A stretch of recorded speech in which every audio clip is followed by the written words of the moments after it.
शनिवार के दिन जो पीपल के वृक्ष में सरसों के तेल का दीप लगाता है उसको शनि कभी परेशान नहीं करता। एक बात हमेशा ध्यान रखिएगा, मान लो अगर कोई भारी रोग ऐसा शनि महाराज के कारण हो गया हो, अच्छे काम करते करते उल्टे हो रहे हैं, होते हैं किसी किसी के साथ में, विपरीत परिस्थितियां आ जाती है, अच्छा करने जाओ बुरा हो जाता है, अच्छा कर्म करने जाओ बुरा हो जाता है।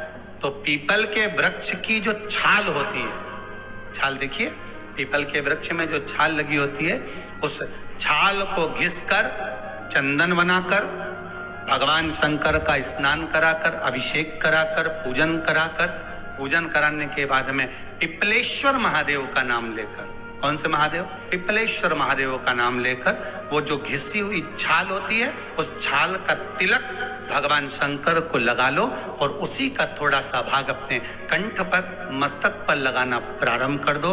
धीरे धीरे जो विपरीत दशा है वो सुधरना प्रारंभ हो जाती है। पर नाम याद रखना, पिपलेश्वर महादेव। विशेष कोई बीमारी ऐसी लग गई है या विशेष कोई तकलीफ ऐसी हो गई है जिसका निवारण नहीं हो रहा, शनिवार के दिन तो आप धतूरा चढ़ा सकते। धतूरा चढ़ाने का भी एक क्रम है। हल्दी में भिगोकर धतूरा चढ़ाया जाता है लक्ष्मी के लिए, चंदन में भिगोकर धतूरा चढ़ाया जाता है आयु की वृद्धि के लिए। अबीर एक सफेद कलर का बॉर्डर होता है, अबीर गुलाल जो होती है, गुलाल में अबीर डलता है, चमकदार, आपने देखा होगा अबीर। तो अबीर में धतूरा जो डुबो कर चढ़ाया जाता है, अबीर को लगाकर चढ़ाया जाता है, वो रोग मुक्ति का होता है। काय के लिए होता है वो? रोग मुक्ति। धतूरे का भी एक स्मरण होता है महाराज, बहुत भारी रोग है, बीमारी लग गई है, डॉक्टर अपना काम कर रहे हैं, घर का व्यक्ति बहुत बीमार हालत में पड़ा हुआ है, तो बेलपत्री के वृक्ष के नीचे भी शिवलिंग का निर्माण कर कर एक धतूरा समर्पित करा जाता है जिससे रोग से मुक्ति होती है। उसमें ना तो हल्दी लगाई जाती है, ना चंदन लगाया जाता है, ना अबीर लगाया जाता है, केवल धतूरा चढ़ाया जाता है। इतना भी बेटा क्रोधी हो, जिद्दी हो, चाहे अपशब्द कहने वाला, बहुत ध्यान देना मेरा बेटा, कितना भी जिद्दी हो, कितना भी क्रोधी हो, गलत संगत पर भी चल रहा है, तो निवेदन है शंकर के मंदिर में लाल चंदन और शहद, इन दोनों को बेटे का हाथ लगवाकर गलत संगत में जा रहा है, क्रोध कर रहा है, चिड़चिड़ कर रहा है, बेटे से लाल चंदन और शहद का लेपन शिवजी के शिवलिंग पर जरूर करवा। का चिड़चिड़पन, क्रोध और उसकी गलत संगत अपने आप हटने लगेगी और वो बालक धर्म की ओर आगे बढ़ेगा, सत्कर्म की ओर बढ़ेगा, सत्संग की ओर आगे बढ़ेगा। तंबाकू का सेवन करने वाले होते हैं और वो तंबाकू नहीं छोड़ पाते, तय प्रयास करो उनके लिए, आप बहुत बोल लो, झगड़ा कर लो, और ऐसा नहीं है कि आप लोगों ने झगड़ा नहीं करा होगा, कितना करा होगा, ईमानदारी की बात बता। 4-5 दिन तो आप लोगों ने नए में तो रोटी भी नहीं खाई होगी झगड़ा के कारण, तुम तंबाकू छोड़ो, और तुम्हारे सामने नहीं खाए तो क्या हुआ, बेरू बाहर जाके खा ले। उसके लिए नीलकंठेश्वर महादेव का स्मरण करें। बेलपत्री की छाल या बेलपत्री की जड़, इसको घिसकर इसका चंदन तैयार कर, चंदन बनाने के बाद में इसकी गोलियां बना ली, गोली बनाकर शंकर भगवान के शिवलिंग के पास में 7 स्थान पर उसको रख दीजिए। नीलकंठेश्वर महादेव का स्मरण करिए नशे से मुक्त करने के। ये तंबाकू वालों के लिए आज विशेष वर्णन है, ध्यान दीजिएगा। आप जो गोलियां बनाए हैं चंदन की, बेलपत्री की जड़ या बेलपत्री की छाल की, वो रख दें महाराज, नीलकंठेश्वर महादेव का स्मरण करें। 7 गोलियां 7 दिन जो तंबाकू खाता है उसको दे दें महाराज। सुबह के समय पर वो गोली मुख में रखें, आप देखेंगे धीरे धीरे तंबाकू से नफरत उत्पन्न होने लगती है, तंबाकू मुख में नहीं रख पाएगा।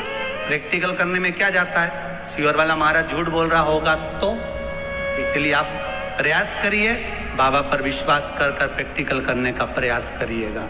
बाबा चाहेगा तो आप स्वस्थ रहें, मस्त रहें और अपनी जिंदगी अलमस्त जिएं, यही शिव महापुराण की कथा कहती है। बेलपत्री के वृक्ष के नीचे जौ के आटे का चौमुखी दिया, सरसों का तेल डालकर, उसमें काली तिल डालकर, उसमें एक सफेद फूल डालकर, बेलपत्री के वृक्ष के नीचे जैसे एक चौमुखी दिए को जो के आटे के दिए को लगा दिया जाता है। जो व्यक्ति चिड़चिड़ करता है, जो व्यक्ति क्रोध करता है, जो व्यक्ति अपशब्द बोलता है, आड़ा टेढ़ा बोलता है, ताने देता है, ईर्ष्या रखता है, घर में चिड़चिड़ करे, पूरे घर को अस्त व्यस्त कर रखा, उस व्यक्ति का नाम और गोत्र बोलकर मात्र एक दिया लगा दिया जाए, व्यक्ति अपशब्द कहना बंद कर देता है, उसका प्रेम प्रबल हो जाता है, उसकी ईर्ष्या समाप्त हो जाती है, उसकी नफरत समाप्त हो जाती है। हम आपसे बार बार कहते हैं ना, कई बार आपको कहा कि आपके यहाँ अगर धन की कमी पड़ रही है, पैसा नहीं आ रहा, व्यापार नहीं चल रहा, दुकान नहीं चल रही, धंधा नहीं चल रहा,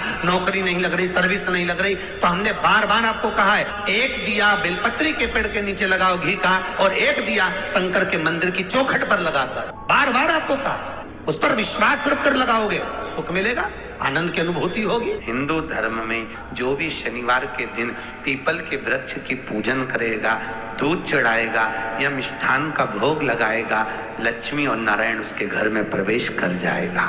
अब एक दिन आपने अपना बना लिया, बाकी के दिन अगर कोई इस पीपल के वृक्ष के नीचे आएगा और यहाँ तो दरिद्रता बैठी है, तो उसका क्या होगा?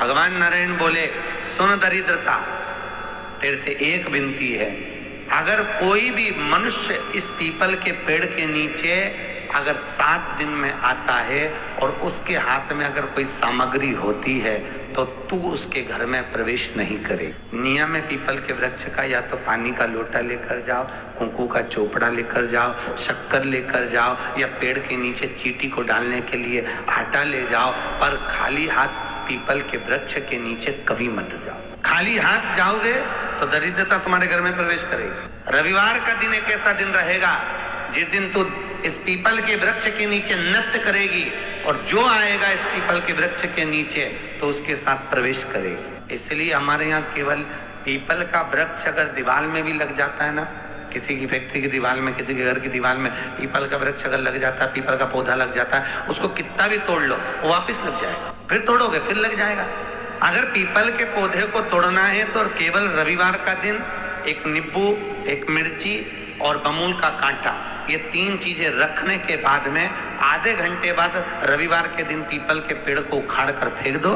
दूसरी बार कभी पीपल दीवार में लगता ही नहीं, कभी नहीं लग सकता। घर में दीवारों पर अगर पीपल लग भी गया है, इसलिए पीपल के वृक्ष को उखाड़ने का, अगर घर में पीपल लगा हुआ है या पीपल का पौधा हमारे घर में लग गया, उसको उतारना, निकालना, लगाना, तो पीपल के वृक्ष को अगर निकाला जाता है तो रविवार के दिन, और अगर पीपल के वृक्ष को कहीं लगाया जाता है तो सोमवार के दिन या मंगलवार के दिन, बुधवार के दिन, इन दिनों में लगा सकते। शनिवार का दिन एक ऐसा दिन होता है जिस दिन पीपल के वृक्ष को कहीं जाकर लगाया नहीं जाता, क्योंकि शनिवार के दिन पीपल के वृक्ष के नीचे लक्ष्मी रहती है। हम अपने हाथों से अगर पीपल का वृक्ष किसी दूसरी जगह पर शनिवार को रोपित करते हैं तो हमारे घर की लक्ष्मी अपने घर से छिन्न होकर चली जाती है। जिसके यहाँ रात्रि में बर्तन झूठे पड़े रहते हो, उसके घर में इस दरिद्रता को लेकर तुम प्रवेश कर जाना। जिसके यहाँ रात्रि में बर्तन झूठे पड़े हो, वहां लेकर प्रवेश कर जाओ। दूसरी जगह दुर्वासा जी बोले, जो स्त्री घर में दोपहर के समय पर सो रही हो, उसके घर में इसको लेकर प्रवेश कर जाइए। दोपहर के समय में घर पर सो रही हो, इस दरिद्रता को लेकर प्रवेश कर जाइए। तीसरा, जिसके यहाँ पर दरवाजे पर कांटे वाले पौधे लगे हों, उस घर में इस दरिद्रता को लेकर प्रवेश कर जाइए। दाता और विधाता, लक्ष्मी और दरिद्रता के सगे भाई हैं। दाता को फिटकरी प्रिय है, विधाता को नमक प्रिय। ये दोनों हमेशा लक्ष्मी को और दरिद्रता को दोनों को समझाते थे, दोनों में प्रेम बढ़ाते थे। आज भी हिंदू धर्म की रीति है, यहाँ तो ठीक है, जिसके यहाँ पर भी अगर थोड़ी सी भी परेशानी होती है, थोड़ा सा क्लेश होता है, अशांति होती है, लक्ष्मी नहीं टिक रही हो, काम नहीं बन रहे हो, बहुत प्रयास करा जा रहा हो और हमारा कार्य नहीं होता, तो क्या करते हैं? फिटकरी और नमक को पानी में डाल देते हैं और घर में पोछा लगा देते हैं। आप लोगों ने आजकल फेसबुक पे भी पढ़ा होगा, व्हाट्सएप पे भी पढ़ा होगा। तो क्यों लिखा उसमें? उसका कारण ही केवल ये है कि दाता और विधाता की प्रियता उसमें। श्री शिवाय नमस्तुभ्यम, सब बोलिए एक बार जमकर, श्री शिवाय नमस्तुभ्यम। प्रैक्टिकल जरूर करना, कहीं सियोर वाला महाराज झूठ तो नहीं बोल रहा। शास्त्रों की बातें हमारे जीवन में हमें सुख प्रदान करें, इसलिए इस भाव का आनंद करते हुए आज की कथा को विराम